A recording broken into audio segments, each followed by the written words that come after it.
बिस्मिल्लाहिर्रहमानिर्रहीम। स्टूडेंट्स अस्सलाम वालेकुम। ऑल इज नॉट लॉस्ट, सब कुछ नहीं खोया। स्टूडेंट्स, हम पिछले एक वीक से ये सबक पढ़ रहे हैं and this is the lesson for class 9 and this lesson all is not lost is also lesson number 9 taken from your textbook. Students, this is lecture number 5 and we will do in this lecture exercise that will be based on comprehension and grammar. A different segments of exercise we will do in this session. And students, this session is based on nouns, verbs and some joining columns and rearranging phrases and sentences.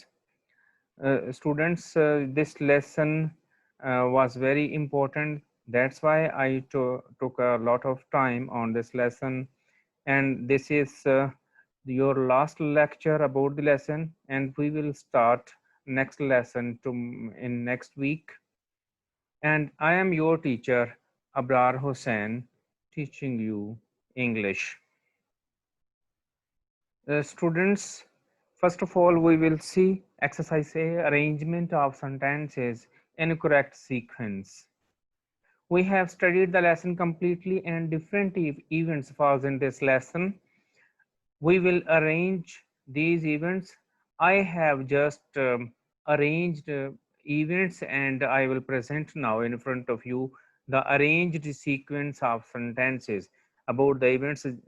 जैसे कि sentences इस lesson में आते हैं events के लिहाज से है, इसमें टेक प्लेस होते हैं इवेंट्स इस लेसन में, और करेक्टर्स की जो सेंटेंसेस हैं उनको हम सीक्वेंस में रखेंगे।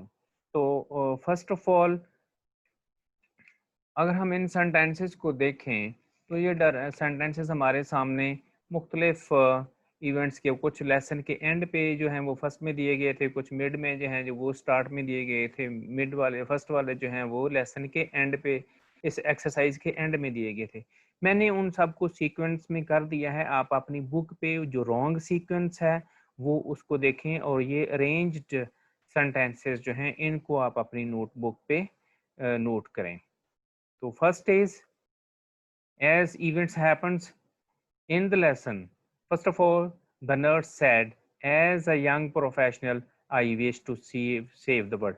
This sentence comes in the first and second sentences. The nurse again say, one day standing at the bedside of a young bus accident victim, I wondered if he could make the same recoveries as others. यानी एक दिन वो बस के बिस्तर के साथ खड़ी, एक नौजवान बीमार खातून के बिस्तर के साथ खड़ी सोचती हैं कि ये बस एक्सीडेंट की शिकार ये औरत भी ठीक हो सकेगी। नेक्स्ट इज, आखिर में इसके बाद फिर इवेंट कौन सा आता है, we don't have much hope for her.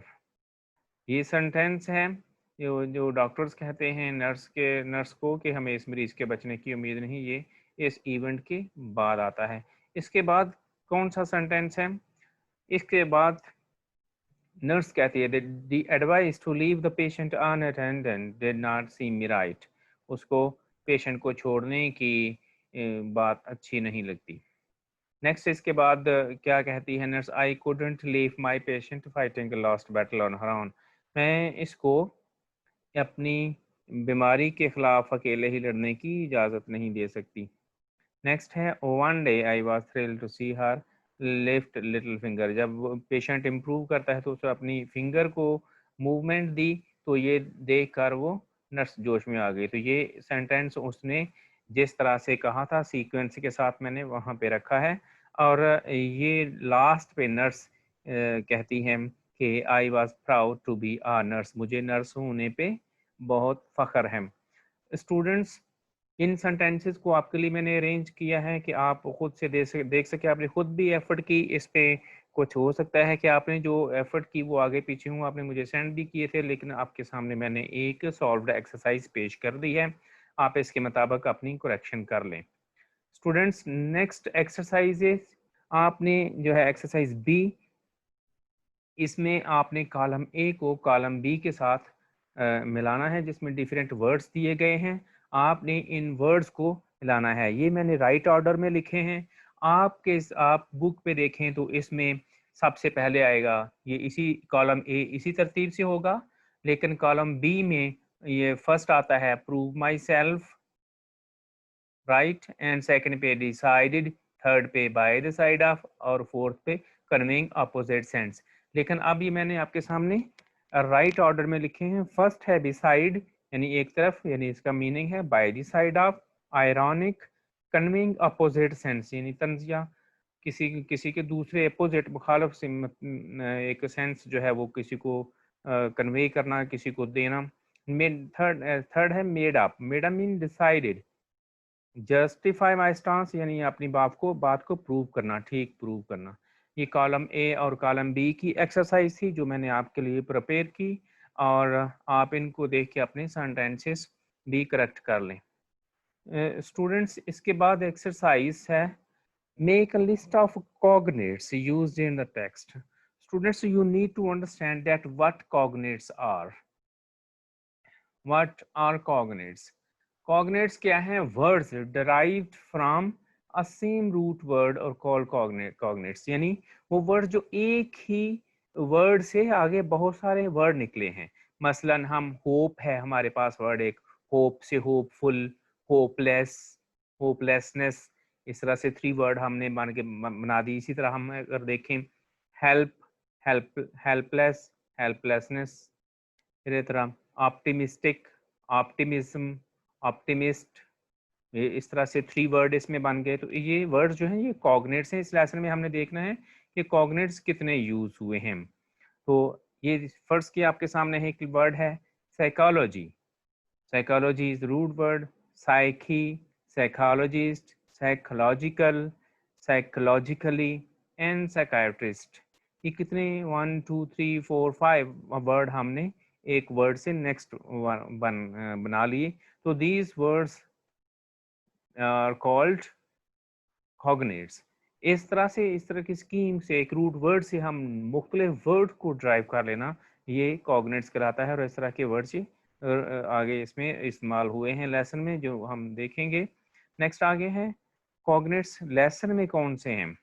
Lesson में जो यूज हुए हैं word neuron, neurology, neurological disorder, neural damage, nerves, hospital, hospitalize, help, helpless, helplessness.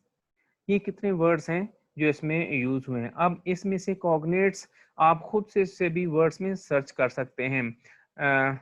Attend है जैसे वर्ड एक, अटेंड, अनअटेंडेंट, अनअटेंडेड, ये इस तरह। और वर्ड अनअटेंडेड, अनअटेंड, अनअटेंडेड, और इस तरह से वर्ड्स नेक्स्ट आगे इसमें बन सकते हैं। जैसे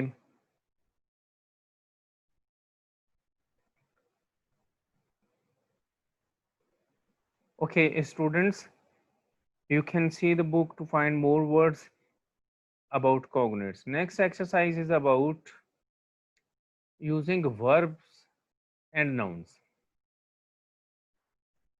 What is verb, students, or what are nouns? You will have to see first noun. Naming words are called nouns. We have discussed many times, and in previous lectures we have studied that what nouns are.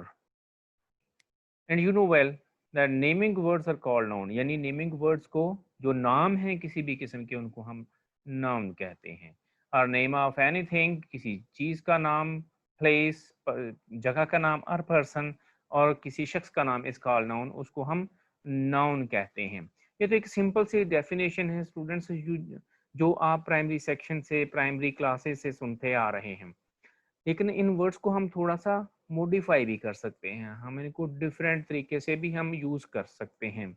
तो इनकी examples आप देखें, जो nouns words क्या हैं। Simple अगर common nouns की example देखें, रोड, पार्क और जो प्रॉपर नाउन है उसकी देखें, मैन, अली, ये, और ये गर्ल है कॉमन नाउन, शुगर अगर देखें ये काउंटेबल नाउन है, सेंड काउंटेबल नाउन है, आयरन ये आपके लिए एग्जांपल है मटेरियल नाउन की, हेट अब्स्ट्रैक्ट नाउन है, बैग्स मटेरियल नाउन हो सकता है, कॉमन नाउन हो सकता है, पेंसिल्स ये काउंटेबल और नाउन हो सकता है, हेडमास्टर कंपाउंड नाउन हो सकता है, क्लासरूम कंपाउंड नाउन हो सकता है। तो ये डिफरेंट काइंड्स हैं नाउन की। लेकिन अब बहुत सारे ऐसे, ये तो एक नाउन की एग्जांपल थी, बहुत सारे इसके अलावा और भी देखें वर्ब, फिर हम बात करते हैं नेक्स्ट आगे। वर्ब की डेफिनेशन देखें, any action word is called noun, यानी जितने भी एक्शन वर्ड्स हैं जो हम अपनी जिनकी सेकंड थर्ड फॉर्म बनाते हैं और जिनकी रेगुलर वर्ब और इरेगुलर वर्ब होते हैं, ट्रांजिटिव वर्ब और इनट्रांजिटिव वर्ब होते हैं, और स्टेटिव वर्ब होते हैं और असर्टिव वर्ब होते हैं, हम इन सब को यानी एक्शन के ज़ुमरे में ही लेते हैं। कुछ सिर्फ बयानियाँ होते हैं, कुछ एक्शन होते हैं, इन सब को हम अपने सेंटेंसेस में इस्तेमाल करते हैं। इनकी एग्जांपल्स हैं जैसे play, here, go, play, surprise, see, request, work, laugh, buy, sell, rise, smell, attain, gain, etc. Students, you are very much familiar of these words, and you know what are the forms of three forms of these words. आप इनके past क्या है, इनके past participle क्या है, आप अच्छी तरह से जानते हैं। अब इनको हम स्टूडेंट्स डिफरेंट तरीके से हम सेंटेंसेस में भी इनको यूज़ करते हैं। आपकी बुक में एक एक्सरसाइज दी गई है, उसके मतलब अगर हम देखें तो इनको वर्ब्स को हम एज नाउन कैसे यूज करते हैं और नाउन को हम एज ये वर्ब कैसे यूज करते हैं। Okay students, sometime we can use verb as noun and noun as verb. There are a lot of words can be used as verbs and nouns. बहुत से वर्ड्स हैं जो इनको नाउन और वर्ब के यूज हो सकते हैं, लेकिन हम इसमें सिर्फ ऐसे वर्ड्स जो आपके एक्सरसाइज में दिए गए हैं, जो एज अ वर्ब दिए गए हैं, उनको हम एज अ नाउन कैसे यूज करते हैं, हम आज सिर्फ उन्हीं वर्ड्स को हम देखे थे। फॉर एग्जाम्पल वर्क है, we can use it as a verb and noun, हम इसको नाउन के भी यूज इस्तेमाल कर सकते हैं और वर्ब के बतौर भी इस्तेमाल कर सकते हैं। फॉर एग्जाम्पल वर्ब के हम इसको किस तरह से, बहुत सिंपल है, आपके लिए बहुत आसान है इसको इजीली इस्तेमाल करना। ही वर्क टिल लेट, वो देर तक उसने काम किया। This is past form, second form of verb. We use this form in past and definite tense. And next is I like his work. अब look students, this is work, worked second form, मैंने और देर तक काम किया या इसने देर तक काम किया। और आई लाइक हिज वर्क, मुझे इसका काम पसंद है। ये वर्क यहाँ पे काम एक बतौर नाउन के इस्तेमाल हुआ है, एक नाम के इस्तेमाल हुआ है, और यहाँ पे ये एक वर्कड, एक काम के, एक वर्ब के इस्तेमाल, एक एक्शन के इस्तेमाल हुआ है, यानी जो उसने काम किया। नेक्स्ट आगे देखें, he talks smoothly, he talks politely, he talks gently, ये एज अ वर्ब इसमें यहाँ पे बात करना इस्तेमाल हुआ है। अब स्टूडेंट्स बहुत इजी है हमारे लिए अंडरस्टैंड करना कि कौन सा वर्ब हमारे लिए यहाँ पे वर्ड जो है वो कौन सा एज अ वर्ब है और कौन सा नाउन है। कि जब हम टॉक्स बात करता है, हम जब ट्रांसलेशन करते हैं तो उसमें करता है या करना के मानी आ जाते हैं, तो it means it is a verb. लेकिन जब ये इस तरह से एक बात, his talk impressed me a lot, उसकी बात ने मुझे बहुत मुतासर किया। टॉक, अब ये टॉक ऊपर वाला जो है वो वर्ब है और नीचे वाला ये टॉक ये क्या है, ये नाउन है। His talk impressed me lot, इसकी बात ने मुझे बहुत मुतासर किया। और ही टॉक्स स्मूथली जेंटली, इस तरह से स्मूथली या जेंटली बात करता है। तो स्टूडेंट्स आपको समझ आ गई होगी कि हम किस तरह वर्ब को बतौर नॉन भी हम इस्तेमाल कर सकते हैं सेंटेंसेस में। हमने इनको प्रॉपर जगह पे रखना है, प्रॉपर इनके साथ हमने इस तरह से लगाना है कि ये बतौर मेन वर्ब के इस्तेमाल ना हो। हम ये देखें, हम इनको ये देखें इंट्रांजिटिव वर्ब के भी हमने यूज़ किया है, और इसको हम बतौर ट्रांजिटिव वर्ब भी हम यूज़ कर सकते हैं, बहुत इजीली। लेकिन आप इसके साथ देखें हमने इनको बतौर नाउन भी इस्तेमाल किया है। अब सेंटेंस में जब हमने बतौर नाउन इनको इस्तेमाल करना है तो आपने ये ख्याल रखना है कि इनके साथ कोई और वर्ब ज़रूर लगे, और वर्ब ज़रूर नहीं लगता, और वर्ब नहीं लगता तो फिर ये नहीं दे सकेंगे काम इसका। जैसे आई लाइक हिज वर्क, यहाँ पे मेन वर्ब क्या है? लाइक, और यहाँ पे इम्प्रेस्ड, ये इम्प्रेस्ड मेन वर्ब है, यहाँ पे ये लाइक मेन वर्ब है, और यहाँ पे ये टॉक्स और वर्कड ये यहाँ पे मेन वर्ब इस्तेमाल हुए हैं। ओके स्टूडेंट्स, हम इनकी आपकी एक्सरसाइज में जो डिफरेंट सेंटेंसेस हैं हम उनको देखेंगे कि कैसे हमने इन सेंटेंसेस को बतौर एज अ वर्ब और एज अ नाउन हमने यूज़ करना है। मैंने वी एन साथ लिखा है कि साथ में इसमें कौन सा हम सेंटेंस जो है इसमें किस सेंटेंस में हम बतौर वर्ब यूज़ कर रहे हैं और किस सेंटेंस में हम इसको एज अ नाउन यूज़ कर रहे हैं। तो इसके लिए मैंने वी और एन का वर्ड इस्तेमाल किए हैं, V for verb and N for noun. Okay students, the first sentence care. Care, care का मतलब होता है एहतियात करना, और दूसरा केयर है एहतियात। ठीक है, अब हमने एहतियात करना और एहतियात के हमने इस्तेमाल करना है। I take good care of my mother, मैं अपनी माँ की अच्छी तरह से देखभाल करता हूँ। केयर या एहतियात, देखभाल। हिज केयर ब्राट हैप्पीनेस, उसकी एहतियात खुशियाँ ले आई। यहाँ पे एज अ नाउन इस्तेमाल हुआ है, और यहाँ पे केयर ऑफ माई मदर करता हूँ, मदर की देखभाल करता हूँ, ये वर्ब है। अब देखें walk. Student he walk 2 miles daily to be fit, वो खुद को फिट रखने के लिए 2 मील तक चलता था। वॉकड, चलता था। ठीक है, और अब देखें ये यहाँ पे ऐसा वर्ब इस्तेमाल हुआ है, मेन वर्ब के इस्तेमाल हुआ है। अब ऊपर में देखें केयर को, अगर देखें तो हिज केयर, ये केयर यहाँ पे एज अ नो हुआ है इस्तेमाल। और अब जैसे मैंने आपको बताया था कि सेकंड जो मेन वर्ब है वो यूज़ होना चाहिए, चाहे पहले यूज़ हो चाहे सेंटेंस में बाद में यूज़ हो। ये ब्राट इसमें ब्रिंग से ब्राट सेकंड वर्ब इसमें ये मेन वर्ब यूज़ हुआ है सेकंड फॉर्म में। अब ये देखें students, walked he walk 2 miles daily to be fit, walked यहाँ पे मेन वर्ब है। और नीचे वॉक देखें, he has gone for a walk, वो वॉक के लिए या सैर के लिए चला गया है। यहाँ पे वॉक बतौर सैर इस्तेमाल हुआ है, यहाँ पे वॉक बतौर चलना इस्तेमाल हुआ है। ठीक है, अब इसका मेन वर्ब हमने ये लगा दिया, ही has gone for a walk, ये गॉन मेन वर्ब है। Understand students? Next is surprise. Surprise यहाँ पे वर्ब देखें कैसे इस्तेमाल हुआ है। वर्ब हमने इसको पास में यूज किया है सेकंड फॉर्म में, ही सरप्राइज्ड मी विद परफॉर्मेंस, उसने मुझे अपनी परफॉर्मेंस के साथ मुतासर किया, हैरान किया। या अब देखें सेकंड फॉर्म आ गई, ये इसने अब यहाँ पे बतौर नॉन कैसे इस्तेमाल हुआ है, his visit was a surprise for me, उसका यहाँ पे आना मेरे लिए एक हैरान कुन था। हैरान कुन, हैरान कुन, यहाँ पे नोन इस्तेमाल हुआ है। और ये विजिट फर्स्ट फॉर्म है, वाज यहाँ पे पास में हमने इसको किया है।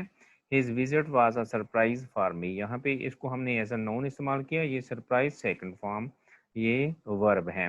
अब देखें request, he requested me for leave, उसने मुझे छुट्टी की दरख्वास्त दी। दरख्वास्त देना, रिक्वेस्ट करना, ये रिक्वेस्ट है। और हिज दरख्वास्त, हिज रिक्वेस्ट वाज रिजेक्टेड, उसकी दरख्वास्त मुस्तरद कर दी गई। रिक्वेस्ट, यहाँ पे रिक्वेस्ट एज अ नाउन इस्तेमाल हुआ है। तो स्टूडेंट्स आपके लिए बहुत सारे वर्ड्स हैं इस सेंटेंस में। कॉग्नेट्स भी आप इसमें सर्च कर सकते हैं, जैसे कि हमने देखा डिफरेंट वर्ब्स भी आप इसमें सर्च कर सकते हैं, और डिफरेंट नाउन भी आप इसमें सर्च कर सकते हैं। अब डिफरेंट वर्ब को आप यूज़ कर सकते हैं बतौर नाउन भी अपने सेंटेंसेस में, लाइकवाइज जैसे अब हमने किया। Okay students, this lesson is over with exercises, and on next Monday we will start with the next lesson, that is about drug addiction. Drug addiction is also very important lesson, and you will have to be very careful while reading, studying this lesson. So this is the end for today. and we will study next lesson next week. Thank you very much. Allah Hafiz, students.